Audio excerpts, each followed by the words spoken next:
बिस्मिल्लाहिर्रहमानिर्रहीम। Question number 7.1 exercise है हमारी, तो इसका क्वेश्चन देखते हैं।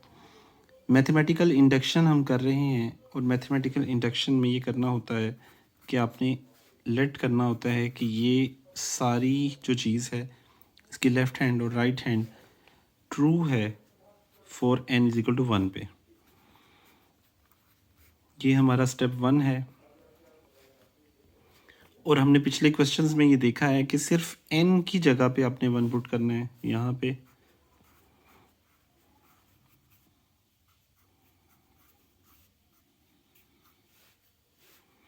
1 फैक्टोरियल 1 ही होता है तो ये 1 आ जाएगा। 2 फैक्टोरियल 2 ही होता है तो 2 में से 1 माइनस करें तो 1, तो इट इज़ ट्रू। यानी कि जो हमने लेट किया था वो ट्रू है। किस चीज़ के लिए? फॉर n इक्वल टू 1 के लिए। मैथमेटिकल इंडक्शन में 2 स्टेप और हैं। स्टेप 2 क्या है? स्टेप 2 में आपने सपोज करना है कि ये ट्रू है, यानी कि लेफ्ट हैंड साइड और राइट हैंड साइड ट्रू है n की जगह k पुट करने पे। तो ये सपोज किया है इसलिए इसको एज इट इज़ रहने देंगे।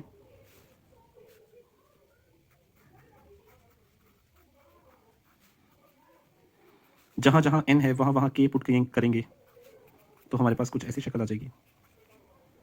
ये हो गया। अब स्टेप नंबर 3 पे चलते हैं और ये इक्वेशन नंबर 1 हमें आगे काम आएगी, इसलिए हम इसको इक्वेशन नंबर 1 कह रहे हैं। अब स्टेप नंबर 3। थर्ड स्टेप में हम खुद दोबारा लेट करते हैं। ऊपर भी लेट किया था और प्रूफ किया था कि लेफ्ट हैंड और राइट हैंड इक्वल है। अब भी लेट कर रहे हैं कि n की जगह अगर k प्लस 1 भी पुट करें तो भी लेफ्ट हैंड और राइट हैंड इक्वल होगा। तो जहाँ जहाँ n है इधर और इधर k प्लस 1 और इधर भी k प्लस 1 पुट करेंगे।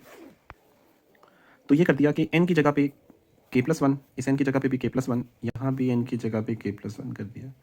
और आपने पिछले क्वेश्चंस में देखा है कि इससे पीछे वाली एक वैल्यू हम यहाँ लिखते हैं, तो अब वो लिखेंगे। और वो आपको ये भी बताया था कि इक्वेशन नंबर 1 की यही वाली वैल्यू यहाँ आती है। और कॉमन सेंस भी ये कहती है कि देखें 2 है तो एक कम किया तो 1 आ गया। यहाँ k प्लस 1 है तो एक कम करेंगे तो यहाँ k आ जाएगा। और फैक्टोरियल में देखें 2 फैक्टोरियल है तो एक कम करें तो 1 फैक्टोरियल। इसी तरह यहाँ पे k प्लस 1 फैक्टोरियल है तो एक कम करें तो k फैक्टोरियल यहाँ आ जाएगा, मतलब कि ये वाली टर्म आएगी। तो हमारे पास ये सारी लाइन आ गई यहाँ तक। अब अगर आप देखें यहाँ से लेके यहाँ तक, तो ये हमने पिछले क्वेश्चंस में भी देखा कि ये सारी इक्वेशन नंबर 1 है और इक्वेशन नंबर 1 इसके इक्वल है, तो इस सारे को भी हम इसी के इक्वल लिखेंगे। इसको थोड़ा सा अरेंज कर लेते हैं अपनी सहूलत के लिए। पहले ये लिख रहा हूँ, फिर ये लिख रहा हूँ और फिर -1 लिख रहा हूँ।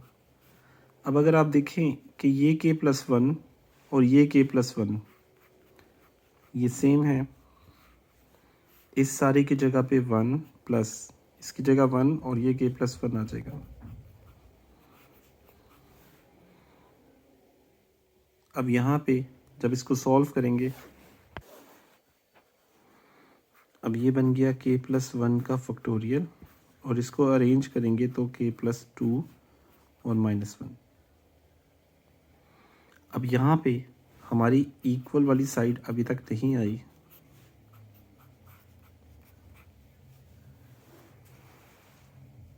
अब यहाँ पे प्रॉपर्टी यूज़ करेंगे फैक्टोरियल की। फैक्टोरियल हमेशा छोटे से बड़े वाले पे शिफ्ट हो जाता है। एग्जांपल यहाँ ले लेते हैं कि अगर लिखा हो 3 1.2.3 तो ये होता है 3 फैक्टोरियल। और अगर कभी लिखा हो 2 फैक्टोरियल इंटू 3 तो फैक्टोरियल स्मॉलर से बड़े पे शिफ्ट होके 3 फैक्टोरियल हो जाता है। आंसर फिर भी सेम आएगा। तो यही हम यहाँ करेंगे कि फैक्टोरियल हमेशा छोटी वैल्यू से बड़ी पे शिफ्ट हो जाता है और छोटे वाला फैक्टोरियल इसी के अंदर मर्ज हो जाता है, -1। अब आप देखें ये 1 प्लस 1 2 ही है। सिर्फ इसको उस शक्ल का बनाने के लिए हम ऐसे लिख रहे हैं ताकि एग्जैक्टली वो वैल्यू आ जाए जो हमें चाहिए। अब देखें 2 को लिख दिया 1 + 1 तो होता 2 ही है, तो left hand side equal to right hand side आ गई।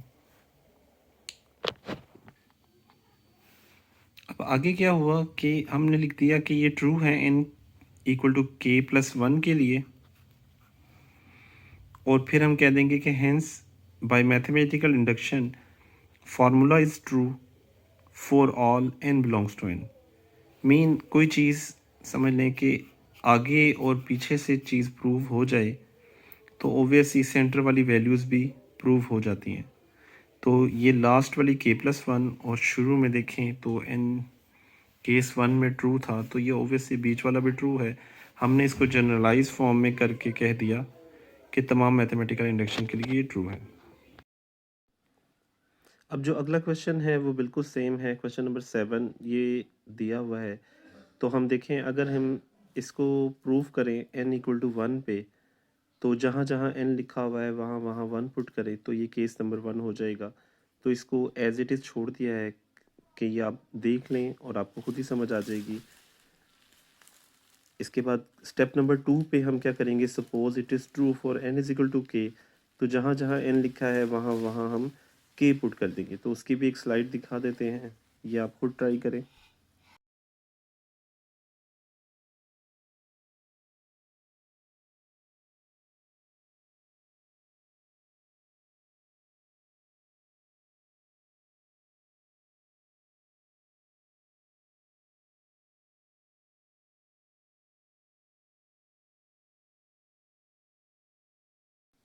स्टेप नंबर 3 में n की जगह k+1 पुट करेंगे और फिर उससे पीछे वाली एक वैल्यू लिखेंगे। तो जो पीछे वाली वैल्यू होगी वो इक्वेशन नंबर 1 का लास्ट लेफ्ट हैंड साइड का लास्ट पॉइंट होगा। उसको फिर हम क्लोज़ करेंगे, तो उससे आगे जो क्लोज़ करके शक्ल बनती है वहाँ से मैं आपको स्लाइड दिखाता हूँ, फिर वहाँ से आप इसको मर्ज करके सॉल्व करेंगे। ये ज़रा खुद ट्राई कीजिएगा, हो जाएगा आपसे, मुश्किल नहीं है।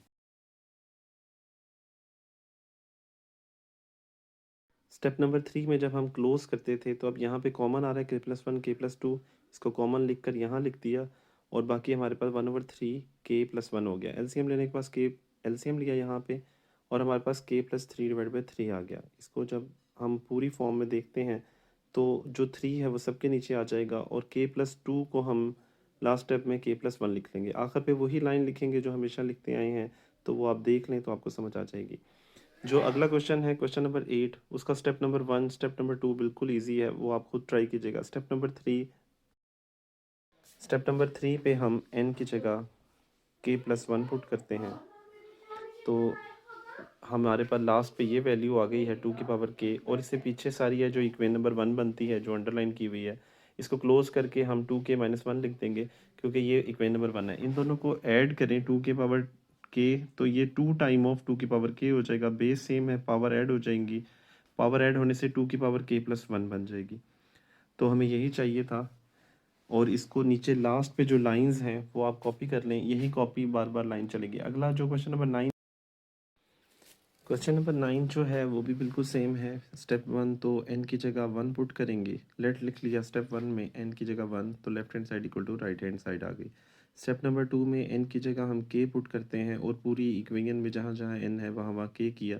स्टेप 3 में n की जगह k+1 पुट करेंगे और फिर हमारी जो ये इक्वेशन नंबर 1 बनती थी ये सारी क्लोज होके ये शक्ल बन जाएगी। ये इक्वेशन नंबर 1 के इक्वल थी तो इसको लिख दिया। अब यहाँ पे आप देखिए 1/2 को मल्टीप्लाई कर दें दोनों के साथ, तो 1/2 माइनस 1/2 3 की पावर k आ गया।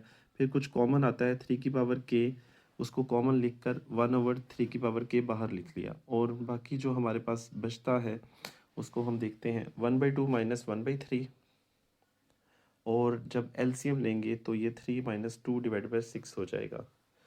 3 में से 2 माइनस करेंगे तो 1/6 हो जाएगा। और अब देखें यहाँ भी 1/2 कॉमन आ रहा है डिवाइड में, तो 1/2 कॉमन लिखने से हमारे पास ये वैल्यूज़ आ गई। बेस सेम है तो पावर ऐड हो गई, पावर ऐड होने के बाद हमारे पास यही चीज़ चाहिए थी, तो हमारा आंसर कंप्लीट हो गया। लास्ट वाली लाइन बिल्कुल सेम है।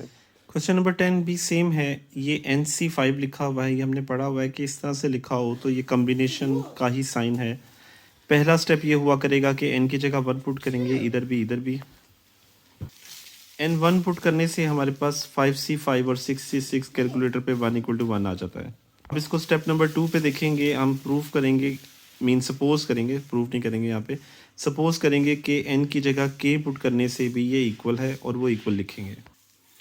अब हमने लिख दिया कि suppose it is true for n = k, जहाँ जहाँ n था वहाँ वहाँ पे हमने k पुट कर दिया। अब ये हमें चाहिए इसलिए इक्वेशन नंबर 1 कह दी। अब हम फिर दोबारा लेट करेंगे और प्रूफ करेंगे लेफ्ट हैंड साइड और राइट हैंड साइड को इक्वल। और प्रूफ करने के लिए हमारे पास स्टेप नंबर 3 है।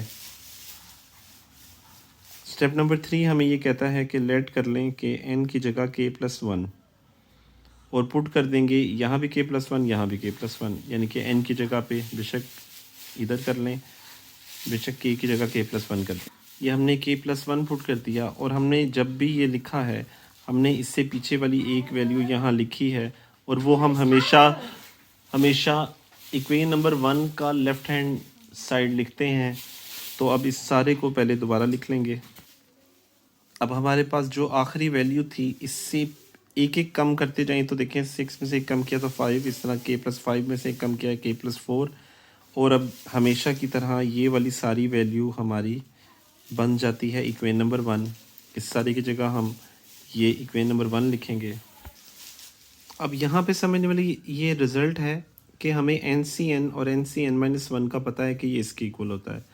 इसका कंसेप्ट ये है कि जब ऊपर वाली दोनों सेम हो, जैसे कि यहाँ सेम आ गई, तो देखें ऊपर वाली जो सेम है उसमें एक ऐड करके लिखा है। तो अब ये दोनों सेम है तो k+5 में एक ऐड करके लिख देंगे। और नीचे देखें n बड़ा है, n-1 छोटा है तो बड़ी वाली वैल्यू आ जाती है। यहाँ 5 छोटा है, 6 बड़ा है तो 6 वाली वैल्यू यहाँ आ जाएगी। तो हमारी यही लेफ़्ट हैंड साइड और राइट हैंड साइड बन जाएगी। अगले स्टेप पे 1 इधर और 5 इधर करके लिखेंगे तो left hand side equal to right hand side. Last पे वही लाइनें लिखेंगे जो हर दफ़ा लिखते हैं। लास्ट पे यही लाइन लिख देंगे कि ये ट्रू है k+1 के लिए और बाय मैथमेटिकल इंडक्शन ये ट्रू होता है सब n बिलोंग्स टू n के लिए। तो हमारे तीनों स्टेप पूरे हो गए। लेफ़्ट हैंड राइट हैंड के पहले स्टेप में भी इक्वल किया और बीच वाला हमने सपोज किया, ये हमारी समरी हो गई। तो ये मैथमेटिकल इंडक्शन से प्रूव हो गया कि ये सब इक्वल हैं।